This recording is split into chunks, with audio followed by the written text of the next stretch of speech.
નમસ્કાર મિત્રો, GJ10 news blog ચેનલમાં આપનું ફરીથી એક વખત સ્વાગત છે। વાત કરીએ આજે હવામાન વિભાગ દ્વારા આગાહી કરવામાં આવી તો હવામાન વિભાગના જણાવ્યા અનુસાર સાર્વત્રિક વરસાદની સંભાવના દર્શાવવામાં આવી છે, જેમાં મુખ્યત્વે સૌરાષ્ટ્ર, ઉત્તર ગુજરાત, દક્ષિણ ગુજરાત અને મધ્ય ગુજરાતના કેટલાક ભાગોમાં ઓરેન્જ એલર્ટ અપાયું છે, જ્યારે અન્ય જિલ્લાઓમાં યલો એલર્ટ અપાયું છે।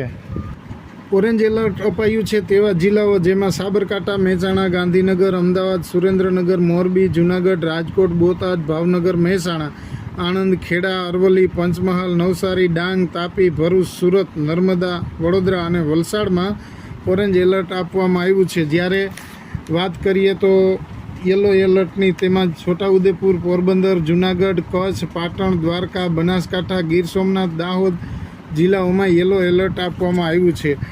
હવે જોઈએ તો આજ સવારથી જ અરવલ્લી જિલ્લાના કેટલાક ભાગોમાં ધોધમાર વરસાદ જોવા મળ્યો હતો, જેમાં મોડાસા, માલપુર, મેઘરજ, બાયડ, ધનસુરા તેમજ મોડાસાના ગ્રામ્ય વિસ્તારમાં ધોધમાર વરસાદ વરસ્યો છે। માલપુરના રસ્તાઓ પર પાણી ફરી વળતા નદીઓ જેવા દ્રશ્ય જોવા મળ્યા હતા।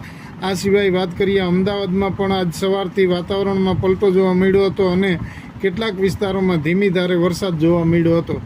તો હિંમતનગરમાં રેલવે અંડરબ્રિજના પાણીમાં એસટી બસ ફસાઈ, સેન્સર ખરાબ થઈ જતાં એસટી બસ રોકાઈ જતાં ગરનાળામાં પાણી આવી જતાં એસટી બસ ફસાઈ હતી।